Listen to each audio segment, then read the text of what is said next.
ஐந்தாவது முறையாக ஒன்று கூட வந்திருக்கும் அறிவோர் அனைவருக்கும் இனிய மாலை வணக்கங்கள். இனியவரைக்கு இன்ட்ரடக்ஷன் தேவையா? அதே போல ஆசைக்கு அறிமுகம் தேவையில்லை என்று நினைக்கிறேன். என்றாலும் தலைமை என்ற முறையிலே சம்பிரதாயபூர்வமாக சில வார்த்தைகள் ஒதுக்க வேண்டும் என்பதற்காக வந்திருக்கிறேன். உங்கள் எல்லோருக்கும் தெரிந்திருக்கும் பிரபல எழுத்தாளர் முத்துலிங்கம் அவர்கள். பொதுவாக முத்துலிங்கம் அவர்களையும் ஆசியையும் ஒரே தராசில் வைத்து பார்ப்பவர்கள் தமிழகத்திலே இருக்கிறார்கள். முக்கியமாக ஜெயமோகன், நாஞ்சில் நாடன் போன்றவர்கள். அந்த முத்துலிங்கம் அவர்கள் ஒரு இடத்தில் கூறுகின்ற பொழுது, தனக்கு தெரிந்து கதை எழுதுகின்ற தமிழ்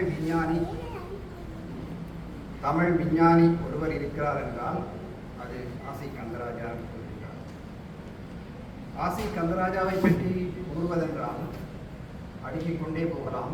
ஒரு சிலவற்றை கூறுகின்றேன். ஒரு விஞ்ஞானியாக, ஒரு பேராசிரியராக,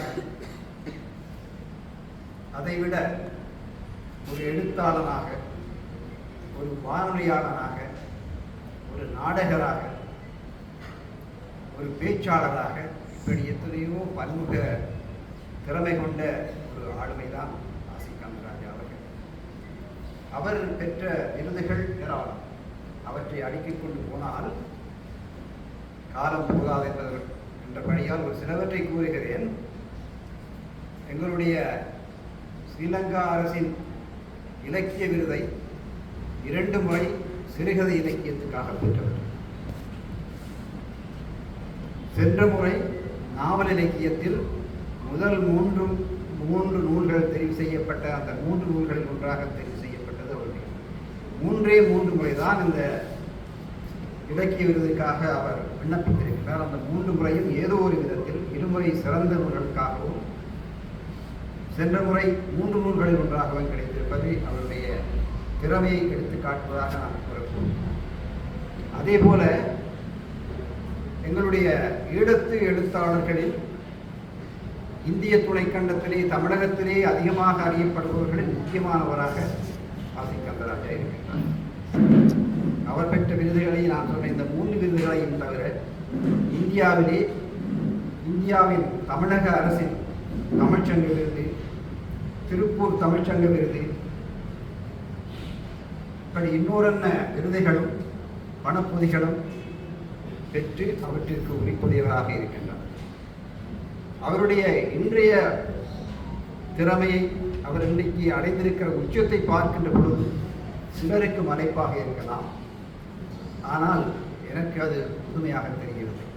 ஏனென்றால் கல்லூரி காலத்தில் இருந்து நான் அவரோடு சேர்ந்து பயணிப்பவர்.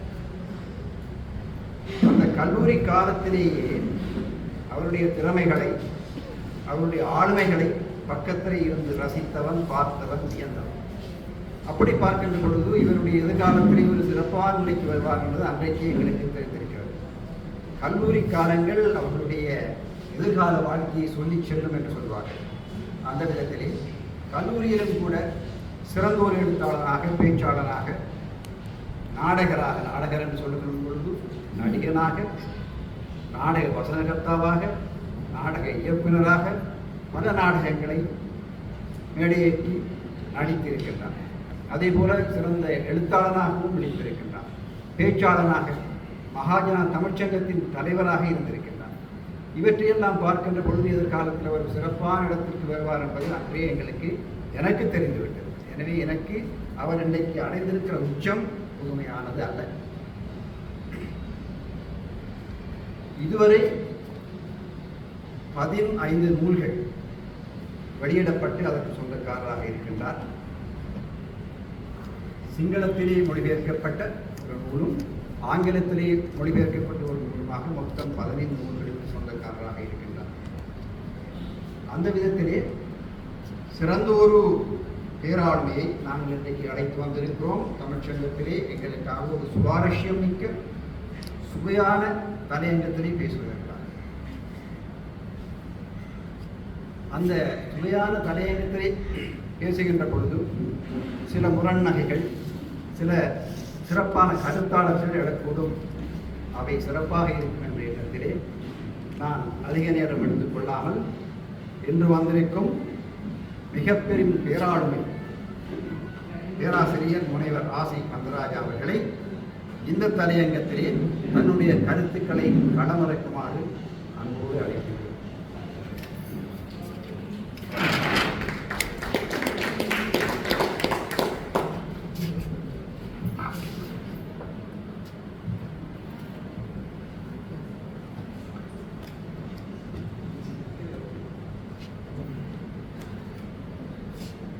அன்புக்குரிய தலைவர் அவர்களே, இங்கு கூடியிருக்கின்ற அன்பர்களே, உங்கள் அனைவருக்கும் எனது அன்பு கலந்த வணக்கங்கள்.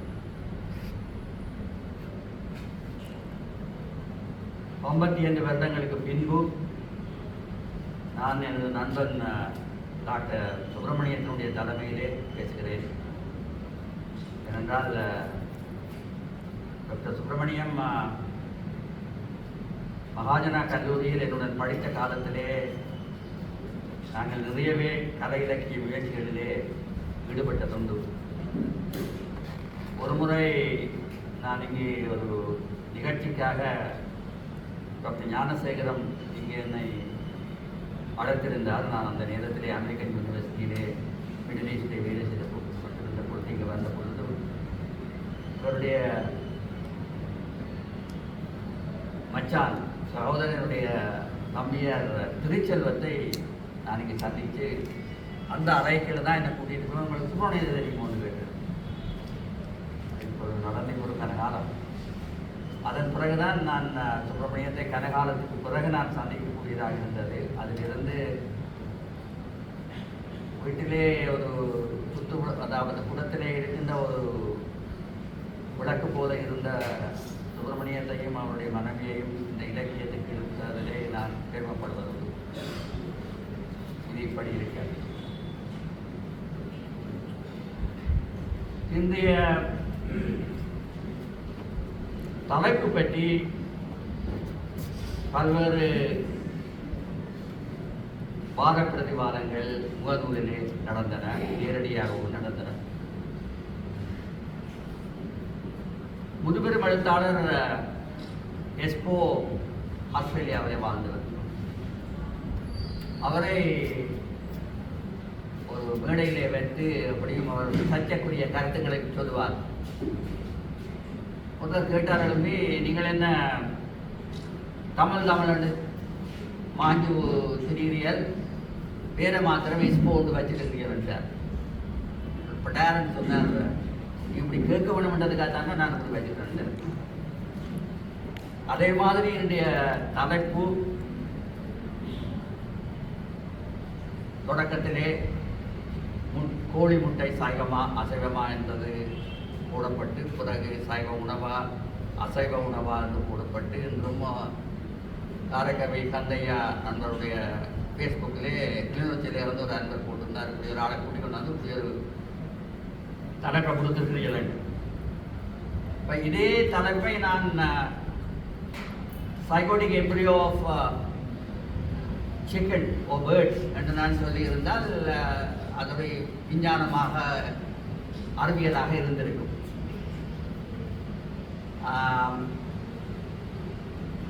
ஆனால் இன்று நான் பேசப்போகின்ற அந்த விஷயம் நிச்சயமாக இது ஒரு அறிவியல் சம்பந்தமான விஷயத்தை தான் நான் உங்களிடம் சொல்வேன். இதில் பல விஷயங்களை நீங்கள் கற்றுக்கொள்வீர்கள் அல்ல அறிந்து கொள்வீர்கள் என்ற நம்பிக்கை எனக்கு உண்டு.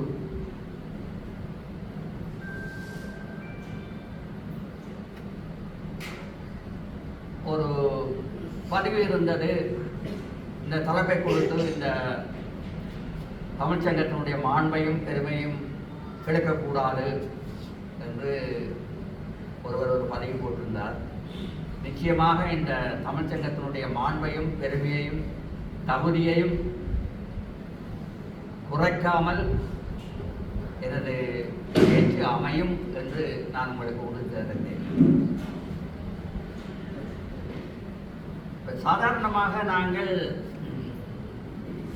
எங்களோட ஊரில் ஒரு 20 வருஷத்துக்கு முதல் இந்த பிராய்லர் கோழி வாரத்துக்கு முதல் நாங்கள் எங்களோட ஊர்கோழி எல்லாம் சாப்பிட்டது.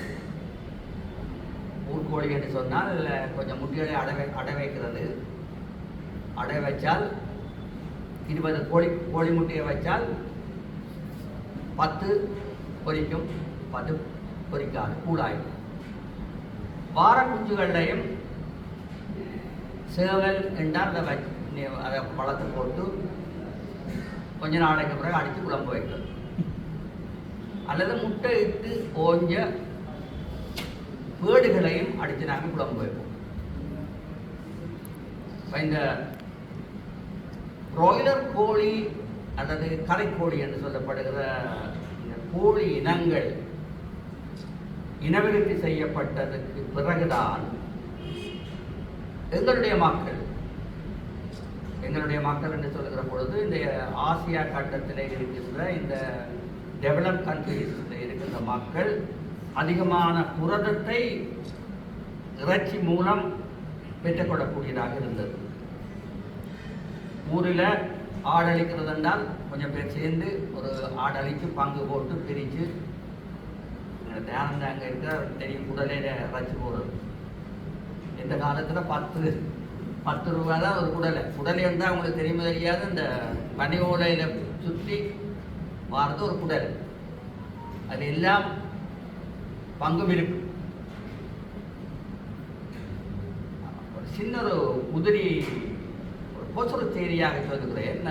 நாங்கள் ஆஸ்திரேலியாவிலே இந்த ஆடு நல்லா வாங்கலாம். இந்த ஆட்டு பங்கிலே இணையமாக இந்த இங்கேருந்து போத பழக்கமோ என்னவோ தெரியாது, இந்த ஆட்டு மொச்சை தான் அதில் பெஸ்ட். இங்கே வீட்டில் நடந்து சமைச்சா 4 வீட்டுக்கு மணக்கும். ஆனால் இந்த ஆஸ்திரேலியாவில் வாங்குறாங்க, இங்கே இருக்கிற கோட்டான் அங்கேயும் இருக்குது வெள்ளாடு. அதை இந்த மட்டன்னு நாங்கள் சொல்கிறது தப்பு. மட்டன்னு சொல்கிறது செம்மறியாட்டின் கொஞ்சம் முத்தின செம்மறியாடு, இளம் செம்மறியாடு லேண்ட். இந்த வெள்ளாடு கோட். இந்த கோட் அங்கே ஆஸ்திரேலியாவிலேயும் வெளிநாட்டிலையும் என்ன நடக்கும்னு சொன்னால், இப்போ ஆஸ்திரேலியா நியூசிலாண்டு தான் போகிறது. அவங்கள இந்த பண்ணையில் கொஞ்சம் சதை வைக்கிறதுக்காக அவர்கள் டெஸ்டிகளை வெட்டி விடுவார், நரமடிக்கிற அடி வரும். சரியோ? அப்போ அப்படி வளர்த்து வர அந்த ஆட்டு ரசியில அந்த மொச்ச மனம் இருக்கான். ஏனென்றால் இந்த ஊரில குலதண்டு வாழற அந்த ஆட்டினுடைய அந்த மொச்ச மனம் அந்த விதையில இருந்து வந்த ஹோமோன் தான் இந்த உடம்பு முழுக்க போக இந்த மொச்ச வாரம். சரியோ? அப்படி சாப்பிட்டு தான் நாங்கள் புரோட்டீனை நாங்கள் பெற்றுக்கொண்டோம். இந்த பிராய்லர் கோழி உங்களுக்கு தெரியுமா தெரியாது, இப்போ டெவலப் பண்ணதுக்கு பிறகு முட்டை இடுற கோழி இனங்கள் வித்தியாசம், பிராய்லர் கோழி வித்தியாசம், அப்படிதான் முடிவு பண்ணப்பட்டது. இப்போ முட்டை இடுற கோழியை நாங்கள் அடித்து குழம்பு வைக்கான அந்த மமரை என்னட்டா அது அதை பற்றி நான் கூட சொல்கிறேன். அது இறைச்சி கணக்காக இருக்கா. அப்போ அதே மாதிரி தான் இப்போ இலங்கையிலே துவங்கிட்டார்கள். அந்த மீன் வளர்க்குறது, தலப்பியா மீன் செயற்கையாக வளர்க்குறாங்க.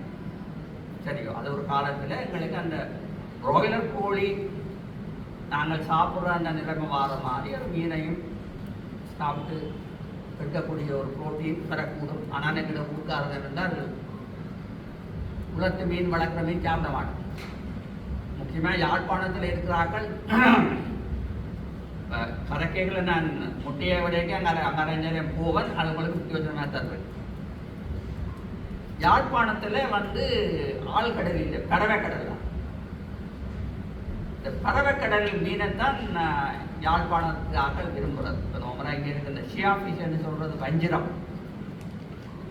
இந்தியாவில் வஞ்சிரம் பண்ணுவாங்க, இங்கே ஷியா ஃபிஷ் பண்ணுவாங்க சொல்கிறது கொழும்பில். அதெல்லாம் ஆழ்கடலில் வார நல்ல மீன். அதெல்லாம் அவங்க சாப்பிட்றதுல காரணம் என்னென்றால் இந்த ஆழ்கடலில் வார மீன்கள் வந்து அந்த அலைகளுக்கு தாக்கு பிடிக்கிறதுக்காக வாழை ஆட்டும். ஆனால் கடற்கடல் என்று சொல்றது தெப்பமாக இருக்கிறாங்க. யாழ்ப்பாணத்தில் இருக்கிறதெல்லாம் அங்கே இருக்கிற மீன்கள் எல்லாம்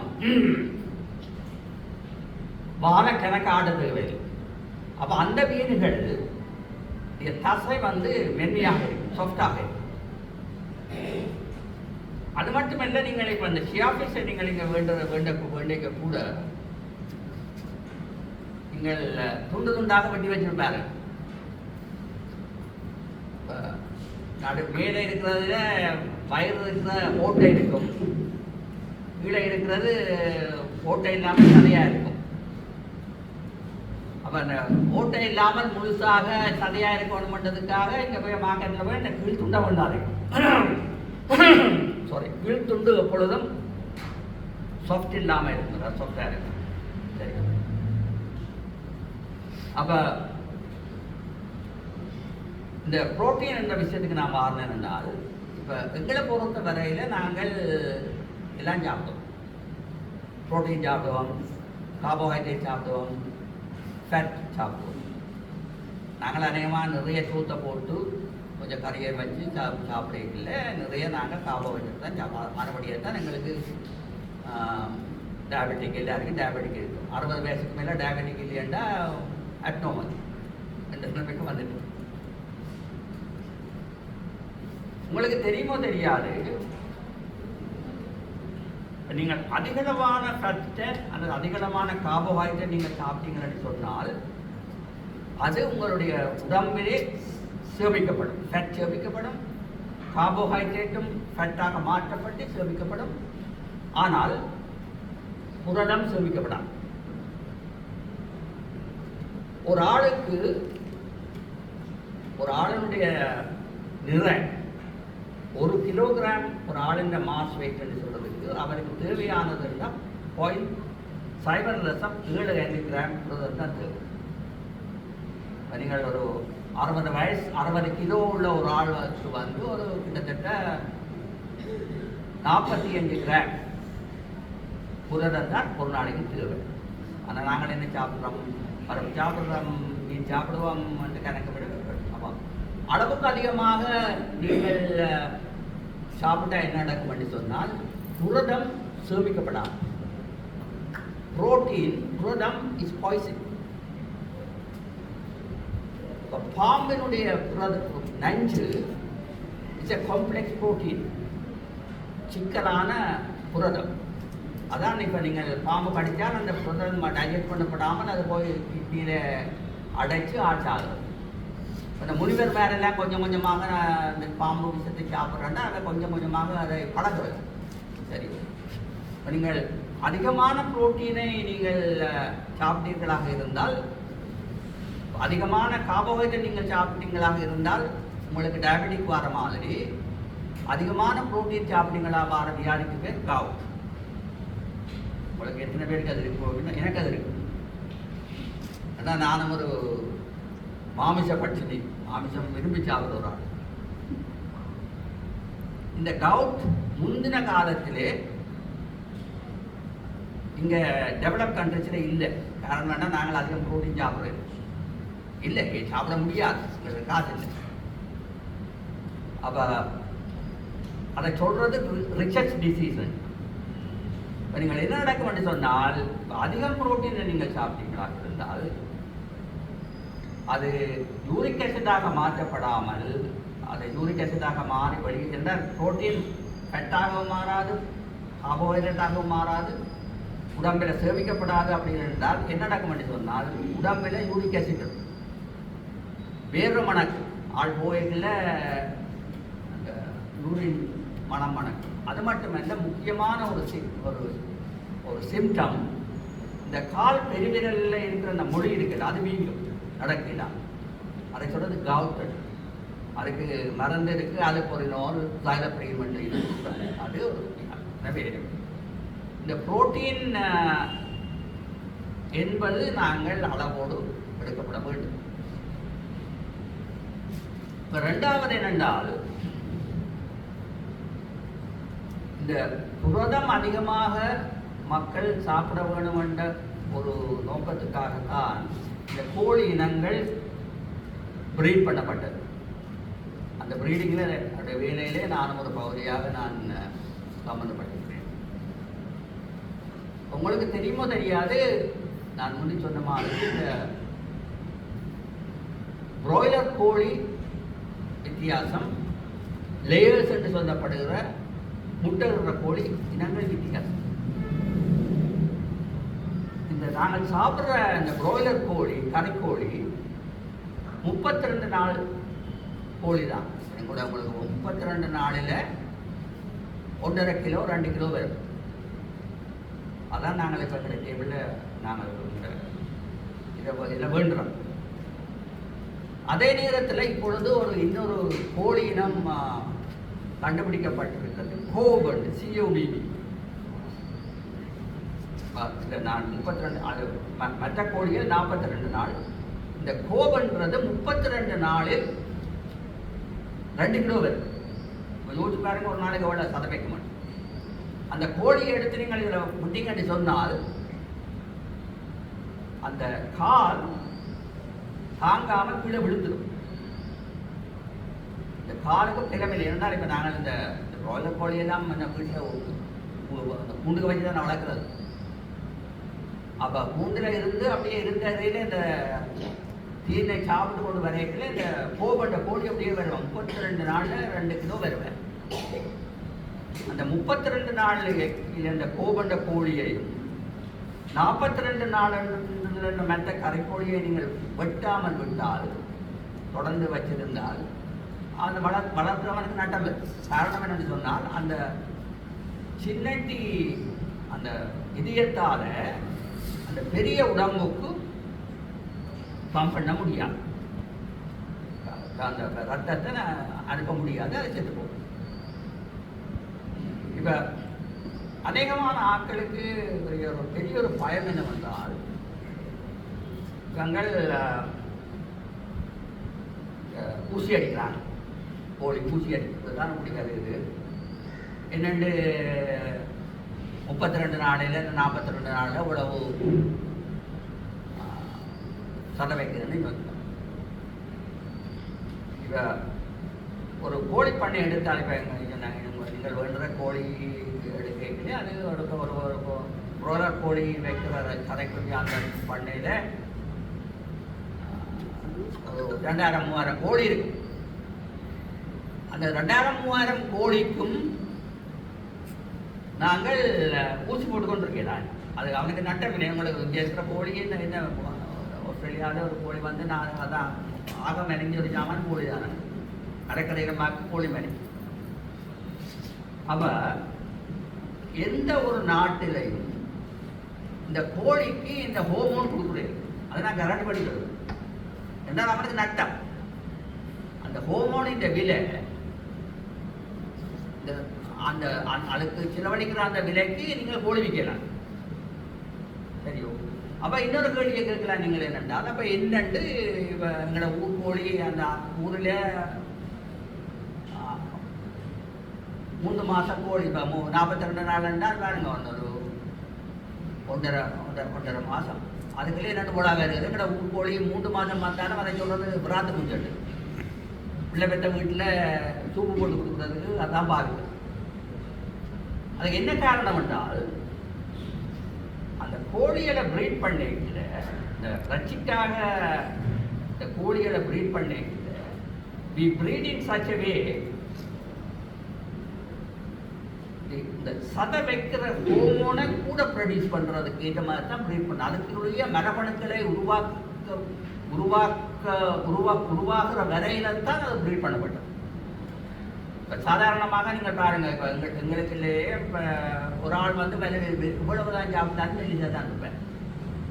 இன்னொரு தடவை பார்த்தீங்கன்னு சொன்னால் அவருக்கு நல்ல தடி நல்ல உடம்பு வச்சுருப்பேன். அதனுடைய அர்த்தம் அந்த உடம்பு அந்த நல்ல உடம்பு வச்ச சதை வச்ச ஒருவர் வந்து ஊசி போட்டு அந்த ஹோமோன் கொடுத்தது இல்லை. அந்த உடம்பு வச்சவருக்கு அந்த மரபணுக்களில் இருந்து வார அந்த ஹோமோன் நேச்சுரலாக இந்த சதையை வைக்கப்படுது. அப்ப இந்த பிராய்லர் கோழி என்று சொல்லப்படுகிற கோபாக இருந்தாலும் நோமலாக இருந்த எந்த கோழி இருந்தாலும் இப்போ நீங்கள் ப்ரீட் பண்ணைகளே நடக்கிறேன்னு சொன்னால், மரங்களை ப்ரீட் பண்ணுறேன்னு சொன்னால் 2 மரங்களை க்ராஸ் பண்ணி அதில் இருந்து செலக்ட் பண்ணுவது. அல்லது இப்போ மியூட்டேஷன் என்று சொல்லி இப்போ கெமிக்கலை ஆர்டிஃபிஷியல் மியூட்டேஷன் இருக்குது, சில விஷயங்கள் இருக்குது. அதில் வந்து கூட குரோமோசோம் பேட்டர்னை மாற்றினாதான் அந்த மியூட்டேஷன்ன்றது அல்லது ப்ரீடிங்ன்றது. அது நேச்சுரலாகவும் நடக்கலாம், ஆர்டிஃபிஷியலாகவும் நடக்கலாம் அந்த குரோமோசோம் பேட்டர்ன். அப்போ இப்போ இந்த கோழிகளில் இந்த குரோமோசோம் பேட்டர்னை மாற்றுறதால வந்ததுதான் இந்த பிராய்லர் கோழி. இப்போ அப்படி அந்த அங்கே இருக்கிற அந்த ஜீன் மரபணுக்கள் சதவைக்கிற அந்த ஹோமோனை அதிகமாக சுரக்கும் என்று சொன்னால், நாங்கள் டேபிளுக்கு வரையில்லை. இப்போ நான் இந்த 32 நாளையில் எங்களை கோழி வண்டி போட்டு மார்க்கெட்டுக்கு அனுப்பிடுவான். மார்க்கெட்டுக்கு அனுப்பின உடனே நாங்கள் வண்டி வந்து சமைச்சால் அந்த வார அந்த கோழியில் இருக்கிற அந்த ஹோமோன் கட்டாயம். இது என்னுடைய ஒரு ஆராய்ச்சியில் நான் ஈடுபட்டவன் முறையில் இது என்னுடைய கருத்து. ஆனால் அது சயின்டிஃபிக்காக நிரூபிக்கப்படவில்லை. இப்போ பலர் இந்த 10 வயசுல 9 வயசுல பொம்பளை பிள்ளைகள் பூப்படைகிறதுக்கு, பெரிய பிள்ளையாகிறதுக்கு இந்த கோழி காரணம் என்ற ஒரு அபிப்பிராயம் என்னிடம். ஒரு விஞ்ஞானியாக கந்தராஜாவுடைய கருத்தாக நான் அதை ஆமோதிக்கிறேன். அது உண்மைதான். காரணம் என்னவென்றால், அந்த கோழிக்குள்ள நீங்கள் பண்ணையில இன்ஜெக்ட் பண்ணையில எந்த ஒரு கோழி பண்ணையிலையும் இந்த கோழி தீனுக்கு இல்லை, ஹோமோனை கொடுத்து செய்கிறதே இல்லை. அவனுக்கு நட்டம். அப்போ என்ன பிரச்சனை என்று சொன்னால், இந்த பிராய்லர் கோழியில நேச்சுரலாக இருக்கின்ற அந்த சதை வைக்கிற அந்த ஹோமோன் 32 நாளையோ 40 நாளில் வெட்டைக்கு அது இருக்கும். நாங்கள் டேபிளில் இருக்கும். அங்கே நம்ம பிள்ளைகள் சாப்பிட அது கட்டாமல். ஆனால் இன்னும் அது விஞ்ஞான ரீதியாக நிரூபிக்கப்படுது. அது இன்னும் ஒரு விஷயம் என்னவென்றால்,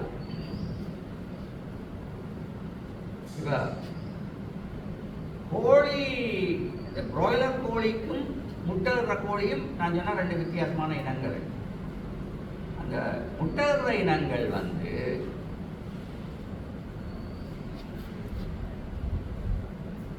அதாவது முட்டையை அதிகம் உற்பத்தி செய்கின்ற வகையில் அங்கே பிரீட் பண்ணப்படும். இப்போ நீங்கள்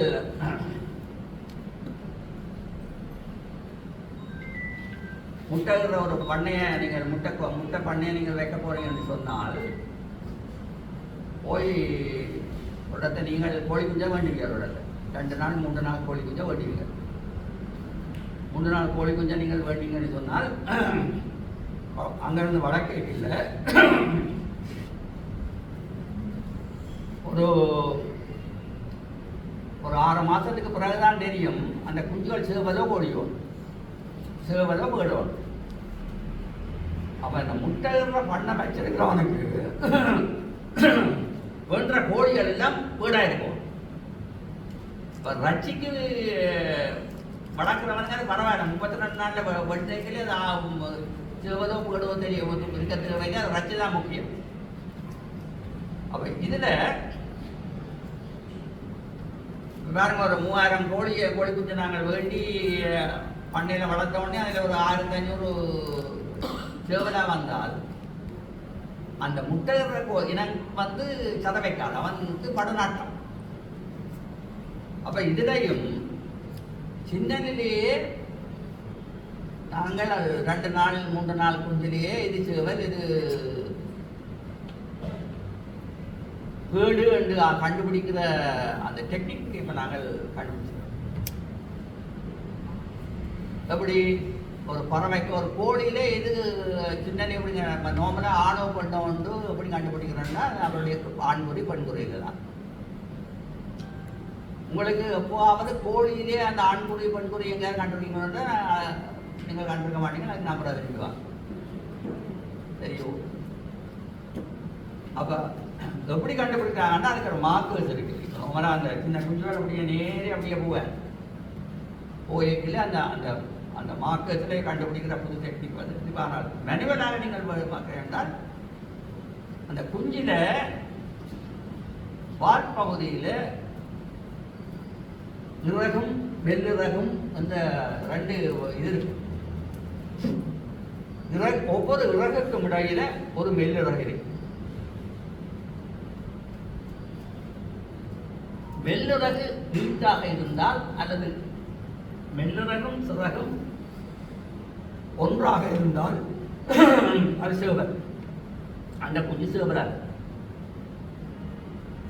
மெல்லிறகு கட்டியாக இருந்தால் அது நிச்சயம் போயிடும். சரி, இப்படி என்ன இல்லை. கொஞ்சம் நான் முட்டை சைவமா அசைவமா ஆரம்பிச்சதுக்கு வரேன். இப்போ நீங்கள் எத்தனை பேர் கோழியை நீங்கள் வெட்டினீங்களோ தெரியல. சேவல் கோழியை வெட்டினால் அதுக்குள்ள சின்ன சின்ன முட்டை இருக்காது. இப்போ நீங்கள் முட்டைகிற கோழியை நீங்கள் வெட்டினீங்கள் என்று சொன்னால், இப்போ ப்ராய்லருக்குள்ளே அது அந்த விளையாட்டே இல்லை. அதான் 32 நாளிலே அங்கே ஒன்றும் இருக்காது. இப்போ ஊரில் நாட்டுக்கோழியில் வெட்டினீங்க சொன்னால் அதுக்குள்ள சின்ன சின்ன முட்டைகள். சரியோ? பறவைகள்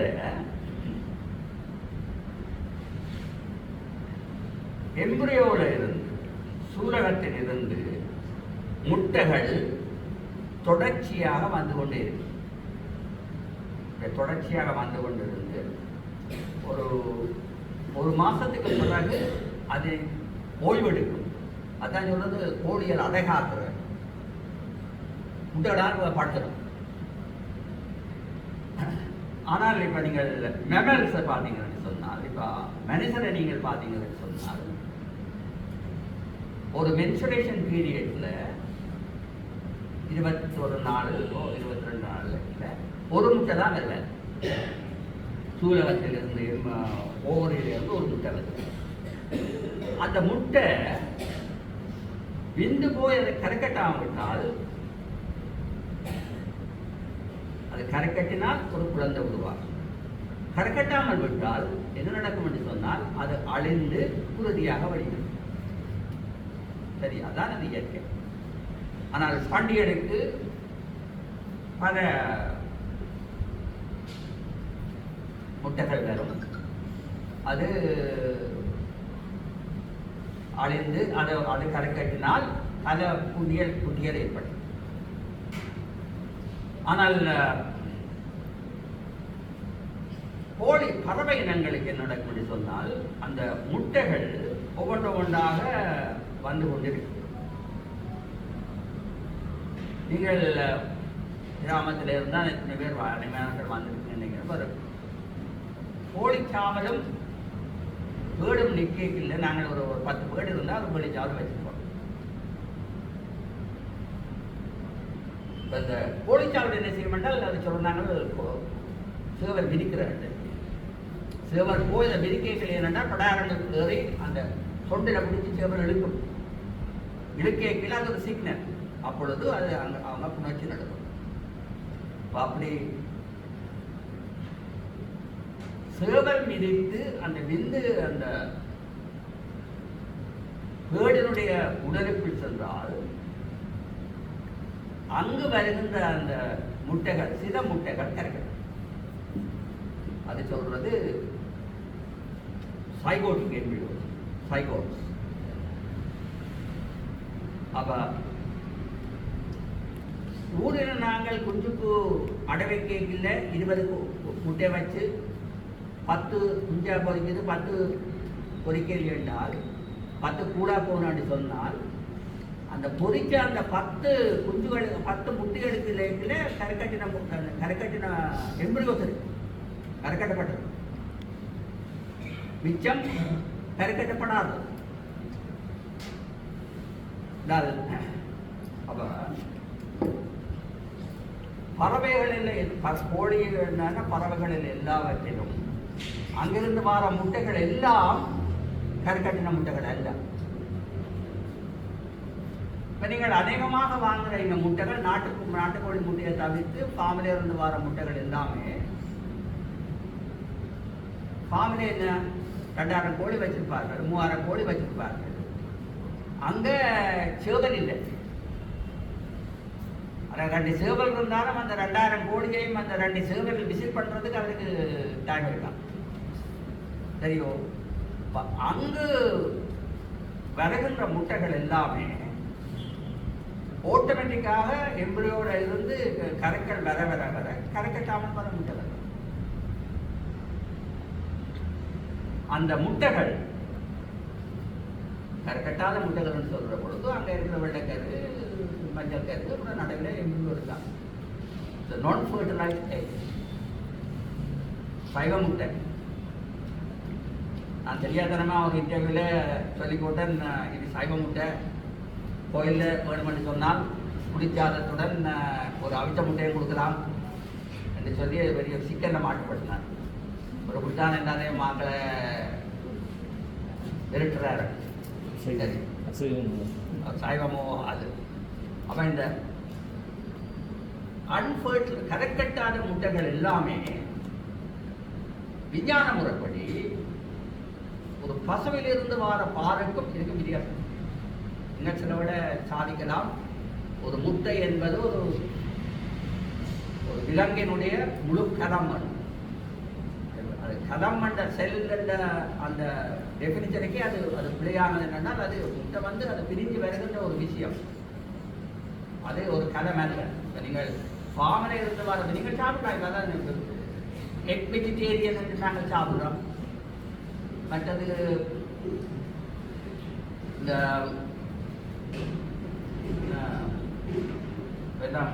வேகன் அன்றைக்கு இப்பெல்லாம் பிரச்சனை வந்துடுது. இப்போ நம்மளாம் பிரச்சனை சாப்பிடாமல் நம்மளாம் அங்கே வெளிநாடுகளில் இப்போ வெஜிடேரியன் ஃபுட்டுன்னு சொன்னால் ஈவன் இப்போ பிளேனுக்குள்ள வெஜிடேரியன் ஃபுட்டுன்னா முட்டை விடலாம். அப்போ நான் என்ன சொல்கிறேன் என்றால்,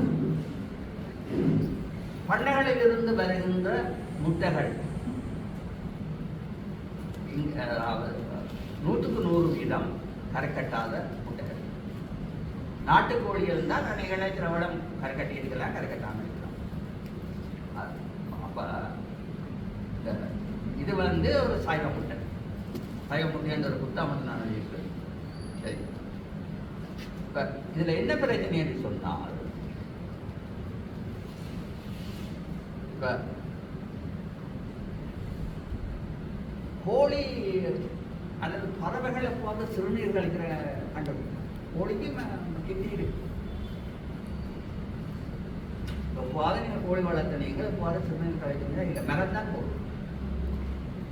இப்போ முட்டை எங்கே இருந்து வருகிறது? நீங்கள் யோசிப்பீங்கள், ஒரு மனவாசலில் இருந்து வருகிறது. அதுதான் நீங்கள் பிராய்லர் கோழி நீங்கள் வாங்கினீங்க என்று சொன்னால்,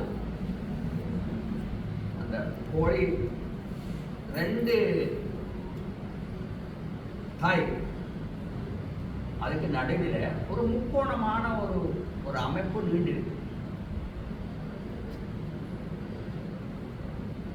அதுக்கு சொல்றது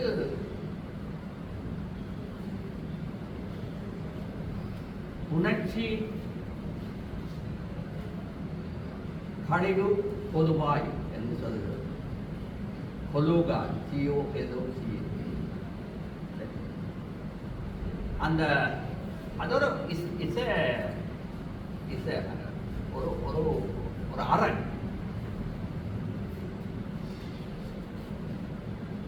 அதுக்குள்ளதான் கிட்னியில இருந்து வருகிற அந்த குழாயம் முடிவடைகிறது. மலம் இன்டஸ்டின் குடல்ல இருந்து வர அந்த குடலம் முடிவடையும். சூரகத்தில் இருந்து வர சூழ்பையிலிருந்து வார அந்த குழாயும் முடிவடையும். இந்த மூன்றும் அதுக்குதான் சந்திக்கும். அது மரவாசல் அல்ல. கொலோபியா உணர்ச்சி கழிவு பொதுவாய் என்று தமிழ சொல். அதான் நாங்கள் பார்க்கல சில கோழி முட்டையில கோழி நலம் பிறந்தது. சரியோ, இந்த பறவைகளில் சிறுநீர் வந்தாலும் அந்த சிறுநீர் திரும்ப உறிஞ்சப்படும். அப்ப அந்த குறைந்த அளவு சிறுநீர் இந்த மரத்துடன் கலந்து திண்மமாகத்தான் வெளியேறும். இந்த பறவைகள் அந்த புணர்ச்சியும் முட்டைகளை இடுவதும் கழிவுகளை வெளியேற்றுவதும் எல்லாம் இந்த புணர்ச்சி கழிவு பொதுவாய் என்ற அந்த அமைப்புகள் தான் வருகிறது. நீங்கள் பார்த்தீங்களாக இருந்தால் ஆண்குறியும் பெண்குறியும் அந்த அதுக்குதான் இருக்கு. ஒரு சேவனுடைய ஆண்குறியும் அதுக்குதான் இருக்கு. சுருண்டு நீங்கள் ஒரு சேவல் ஒரு வீட்டை விதிக்கின்ற போது மாத்திரம் அந்த ஆண்குறி வெளியிடுவது. ஆனால் வாத்துக்கு அப்படி அந்த வாத்துக்கு வந்து அந்த புணர்ச்சி கழிவு பொதுவாக வெளியிலே அந்த ஆண்குறி நின்றது. அப்ப நான் என்ன சொல்ல வருகிறேன் என்றால்,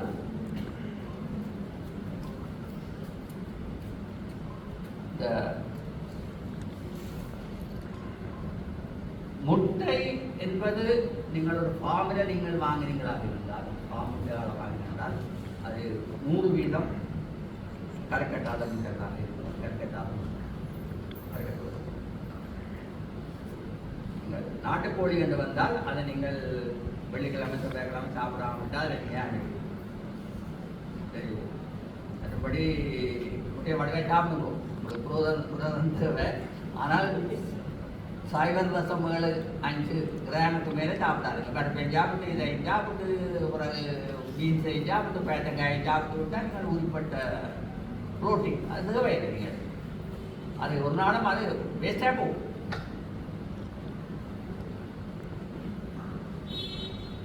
ஏதாவது கேள்வி இருந்தால் கேளுங்க. கலந்துரையாடல் தான் இது. நான் விஞ்ஞான ரீதியாக சொன்ன விஷயங்கள். சொல்லுங்க. நீங்கள் சொல்வது போல உங்கள் மொழிகளை அதாவது விதித்து ஒரு முக்கிய கணக்கெடுப்பது அசைவம் என்ற ஒரு கணக்கெடுப்பதை சொல்லுவோம். கணக்கெடுப்பு அசைவம் என்றால் அது ஒரு உயிரை கொடுக்கக்கூடிய இருக்கிறது. இதே மாதிரி விதை உலகிடக்கூடிய ஒரு விதை தாவரங்கள் உயிராக வரும்போது அது அசைவம் என்ற அந்த வருடங்களுக்குள்ள வந்துவிட்டால் எப்படி நாங்கள் அதை ரெண்டே தாவரம் அப்படி அல்ல. தாவரத்தில் 2 விதம் இருக்கிறது. இப்போ நீங்கள் தாவரத்தை நீங்கள் செக்ஷுவல் ரீப்ரொடக்ஷன் என்றால்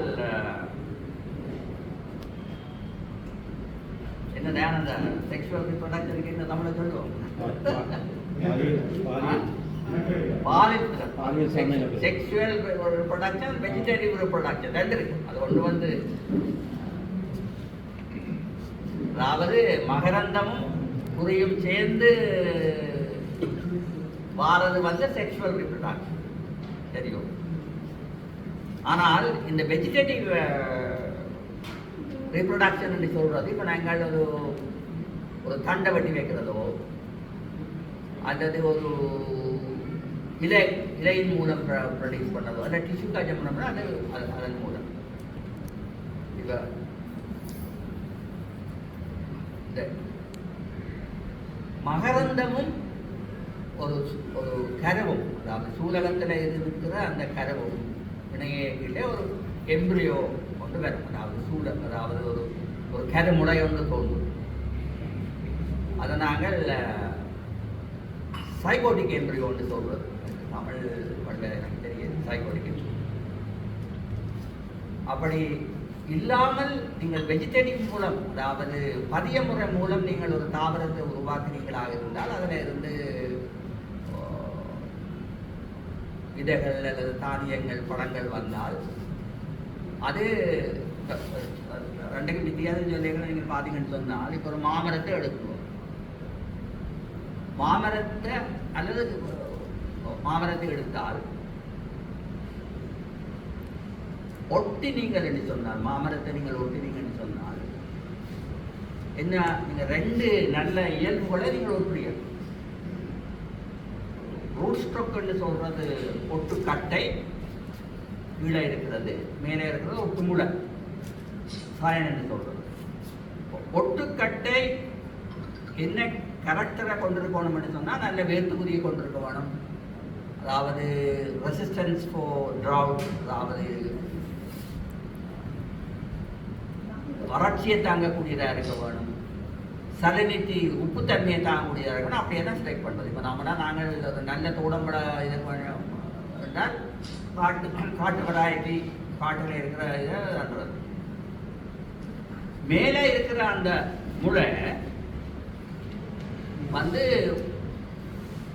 ஒட்டு தண்டு சாயன் என்று சொல்லுவோம். அங்கே அது வந்து நல்ல பழங்களை கொடுக்கும், இதாக இருக்கும். அது அங்கே இந்த அந்த தண்டு மேலே இருக்கிற தண்டு வளர்ந்து வரைக்கில இந்த தாய்மரம் காய்க்கில இந்த தண்டு காய்க்கும். அங்கே இந்த எம்பிரியோவால வரையில அங்கே there is no embryo at all.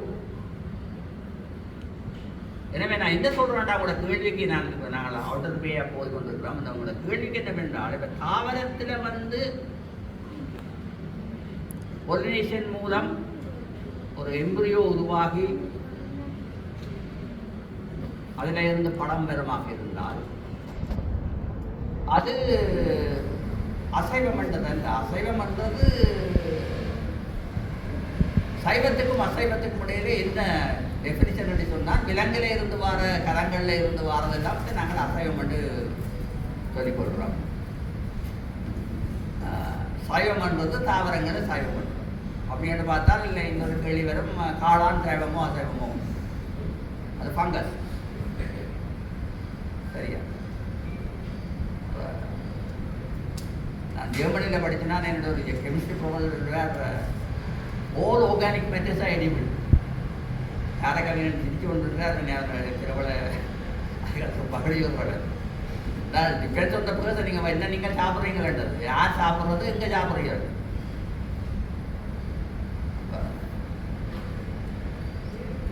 சைவமோ அசைவமோ இப்போ அது என்ன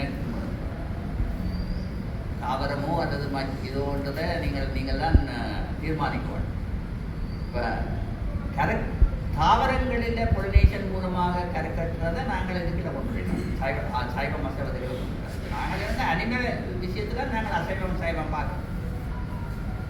அதில் கரைக்கட்டாட்டி இது வந்து இந்த கரைக்கட்டாத முட்டை வந்து பாலில் இருக்கிற மாதிரி தான். பாலில் இருக்கிற புரதமும் பாலில் இருக்கிற கட்டுமே தான் கறி. அதை குழப்பி விட்டுட்டோம். கேட்க என்ன வேறு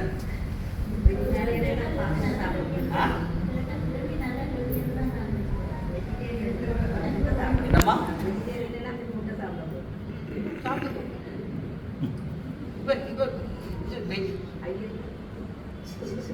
நீங்கள் என்ன குறைய விடுறீங்களா? அதை சாப்பிடலாமா? கரைக்கட்டாடி பண்ணலாம். இங்கே ஒரு ரிஸ்க் இருக்கிறீங்களா? இங்கே கடையில் வர முட்டைகள் வந்து இப்போ சூப்பர் மார்க்கெட்டில் வர முட்டைகள் எல்லாம் பாமுட்டை தான். நீங்கள் முட்டையை அடித்து ஊட்டையிலேயே அந்த வெள்ளைக்கரையிலேயே ஒரு ஒரு நூல் மாதிரி வரும். அதெல்லாம் அந்த வெடுக்கும் வேறு சொல்றியா?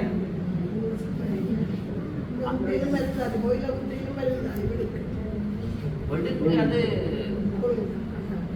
வெடுக்கு அப்படி என்று அடிக்கிறதா அது அது பணம் இருக்குத்தான். அதுக்காக ரெம்புரியோவில் இருந்தால் அது வெடுக்கு வேறுதான் சொல்ல முடியாது. சொல்லுங்க கேட்கணும். ப்ராய்லர் முட்டை பாய்லர் முட்டையில் வருது கோயிலை முட்டக்கூடாது.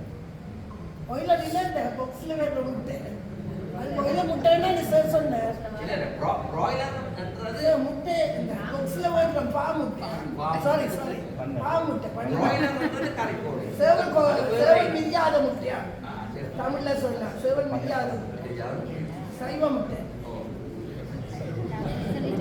சேவல் மிதியாத முட்டை சைவ முட்டையோ?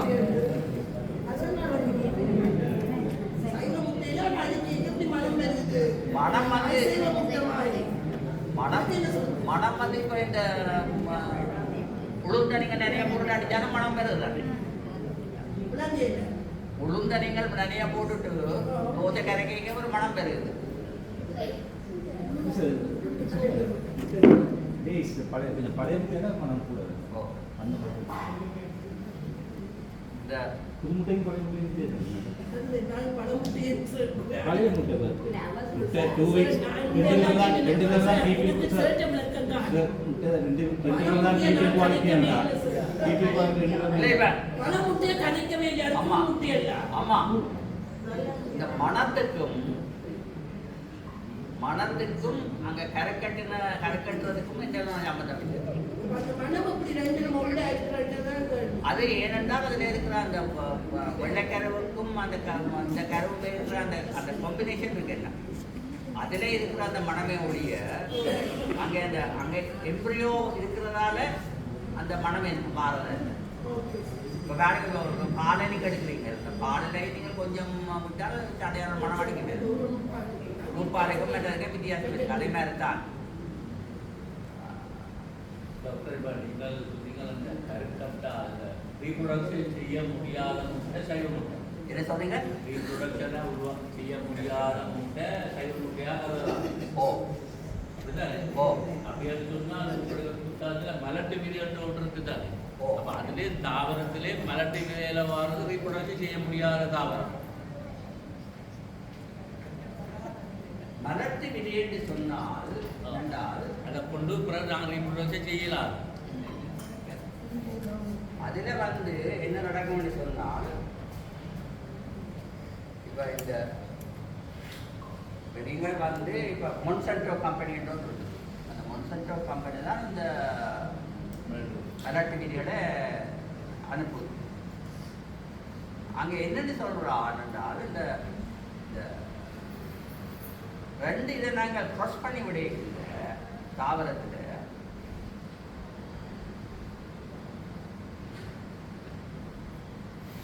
அந்த வார ப்ராடக்ட் இந்த மிரட்டு விதை அந்த மிரட்டு விதையை நீங்கள் எடுத்தீங்கன்னு சொன்னால் அவன் எங்கேயோ இந்த லேபிலே தான் க்ராஸ் பண்ணுறான் சரியோ. ஆனால் நீங்கள் அந்த விதைக்கேக்கில்ல அது அந்த விதைக்கு வளர்ந்து வந்த உடனே அதில் இருந்த ஒரு விதையை நீங்கள் பார்த்தீங்கன்னா முளைக்கலாம். அதான் மிரட்டு விதை. It's a terminated gene. அதுக்கு என்ன போடுறான்னு சொன்னால் அது க்ராஸ் பண்ணேக்கில் இருக்கிற அந்த அது ஒரு டெர்மினேட்டட் ஜீனை அவன் மாற்றி விடுறான். ஒரு ஜீனை தான் மாற்றி விடுறான். ஆனால் அங்கே கருவங்க இருக்குது. அந்த ஜீன் என்ன நடக்குதுன்னு சொன்னால் நான் அந்த டாப்பிக்கை மாற்றி கொண்டு போகணும்னு தெரியல. பாருங்க உலகத்தில் இப்போ எல்லாத்தையும் இப்போ அட்டமிக் வெப்பன் இருக்கு.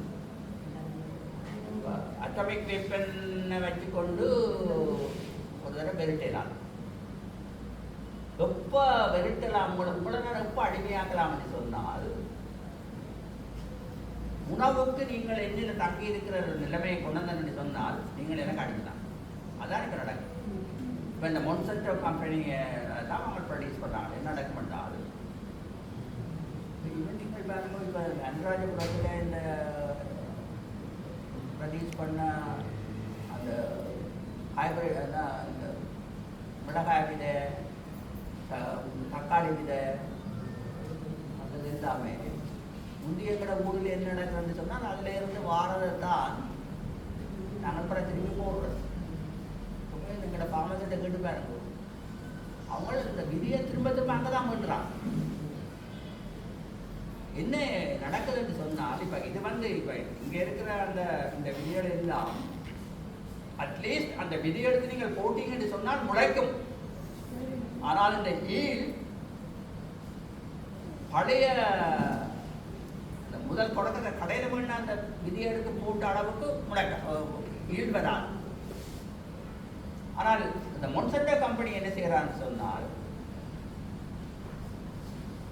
இந்த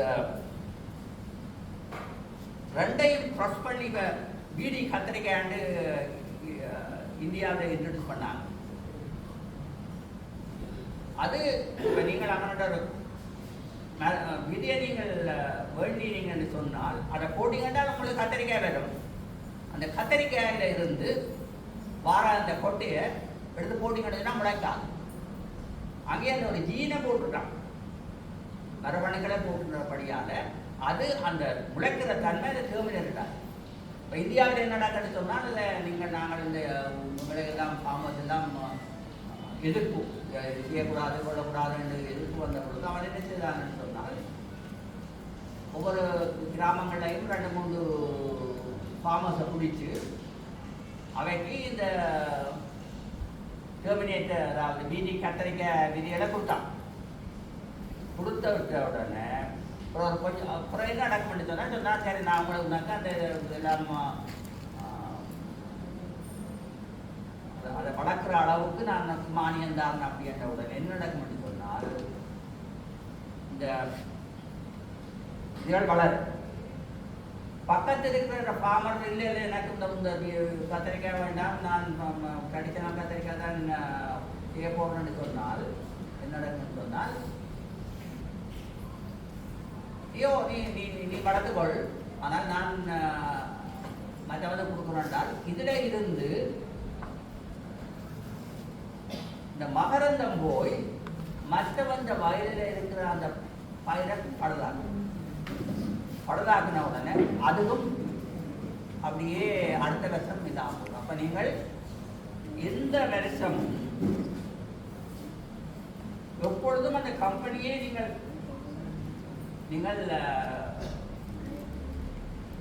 நம்பி இருக்க வேணும். அவனிடம் போகணும். அவன் இப்போ இந்த வருஷம் சொல்லுவான் 10 ரூபா விதி எடுத்து,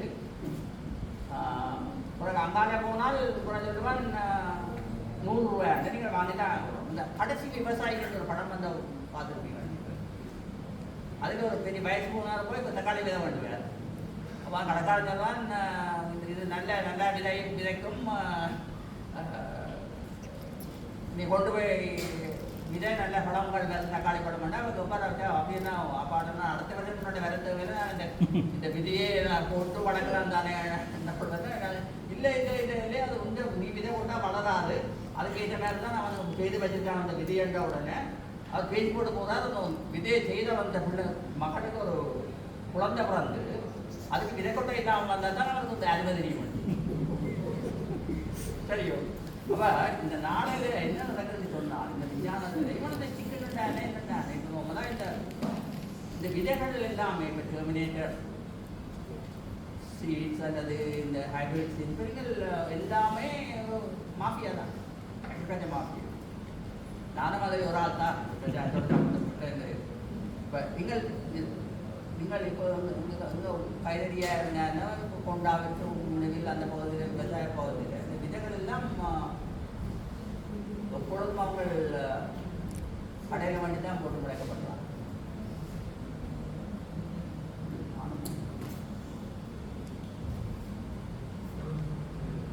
கேள்வியிருக்கோம். இதே நேரத்தில் நம்முடைய சொல்லியிருந்தால்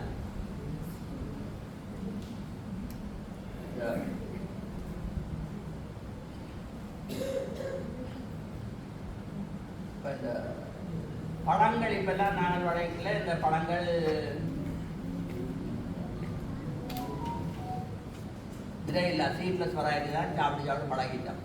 அது கூட நீங்கள் இயற்கையாகவும் நாங்கள் சீட்லெஸ் வெரைட்டியை உருவாக்குறாங்க.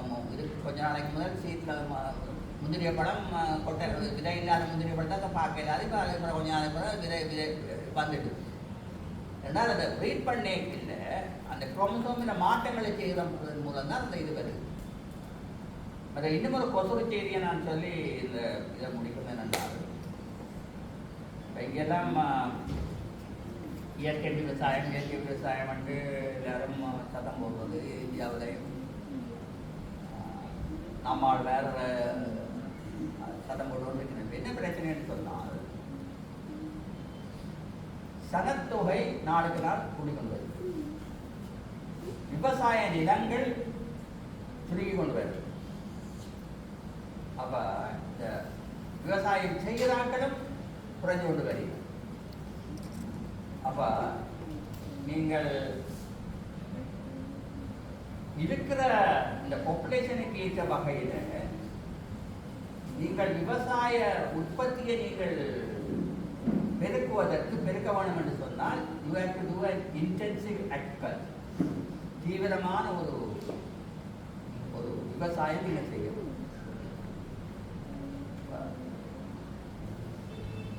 ஆர்கானிக் ஃபார்மிங் என்று சொல்ற இயற்கை விவசாயத்தில் நீங்கள் அது ஒரு நல்ல விஷயம். எல்லாரும் கெமிக்கல் இல்லாமல் மாட்டு போட்டுருந்தால் அந்த மாட்டுக்கு எல்லாம் போட்டு இந்த பெரிய ஒரு பாப்புலேஷனுக்கு இந்த இதுக்கு நீங்கள் செய்ய முடியாது. அப்போ நாங்கள் எல்லாருக்கும் இப்போ நோமராக உண்மையில நீங்கள் உங்களுக்கு இயற்கையான ஆர்கானிக் ஃபார்மிங் ஆர்கானிக் வெஜிடபிள் அதை செய்ய வேண்டும் சொன்னால் வீட்டில் மாடி தோட்டத்திலேயோ அல்லது வீட்டில் பின்பளவிலையோ நீங்கள் அதை செய்து நீங்கள் சாப்பிடுவோம். ஆனால் பெருமளவில் இந்த இதுக்கு நீங்கள் செய்ய வேண்டும் என்று சொன்னால் ஆர்கானிக் ஃபார்மிங் என்பது சாத்தியமல்ல என்பது என்னுடைய தனிப்பட்ட கருத்து. ஆனால் இப்ப இருக்காம என்ன வந்திருக்குன்னு சொன்னால்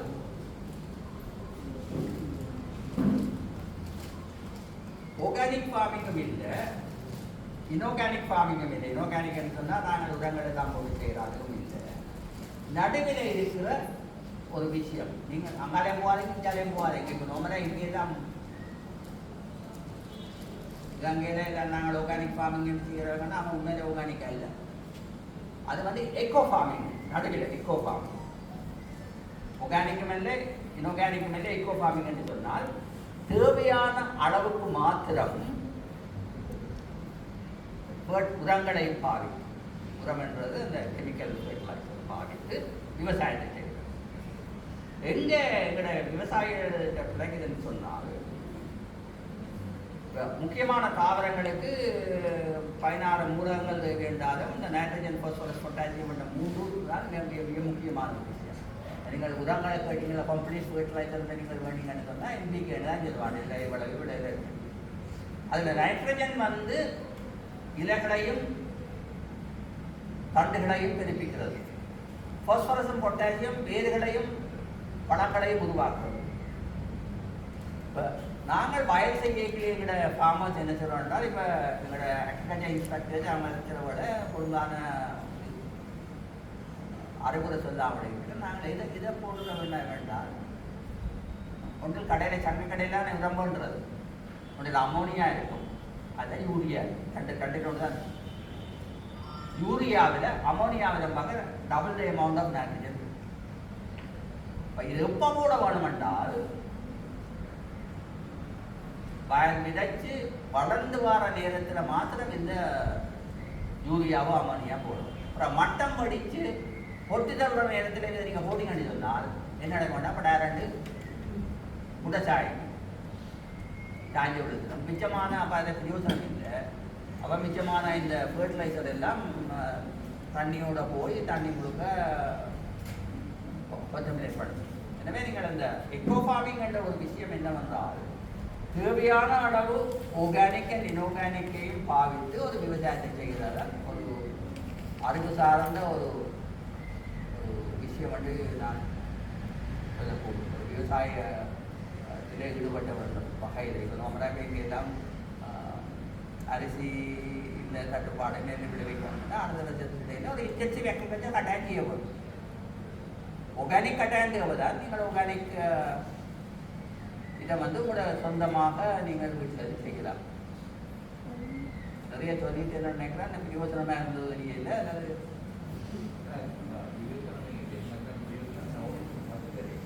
ஓ கேட்கல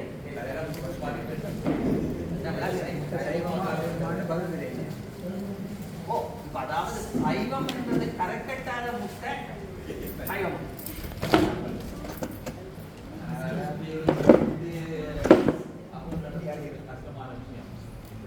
இதெல்லாம் கலந்தானே கரைவில்லை என்றால் அந்த முட்டைக்கும் பாலுக்கும் எந்த விதமான சம்பந்தம் எந்த விதமான வித்தியாசம்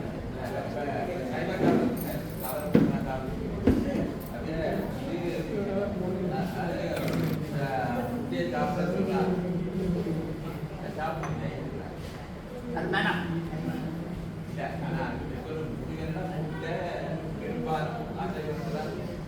நெச்சு கொண்டு நானே சயின்டிஃபிக்கா சொல்றேன் அதுல கருவில்லையப்பா வேணாம்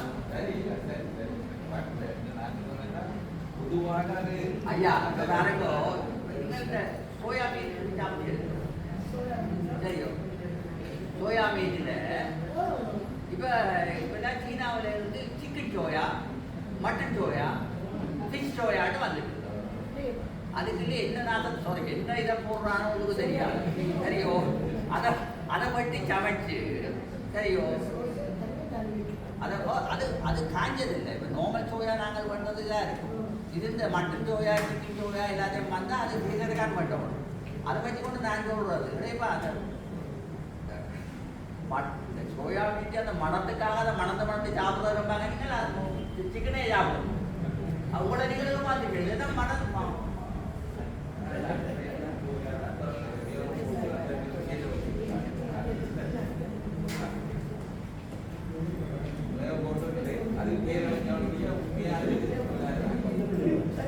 சோயாக்கள் என்ன போடுறாங்க அஞ்சரை மோட்டா போட்டு பார்க்க அஞ்சரை மோட்டா தெரியும் தானே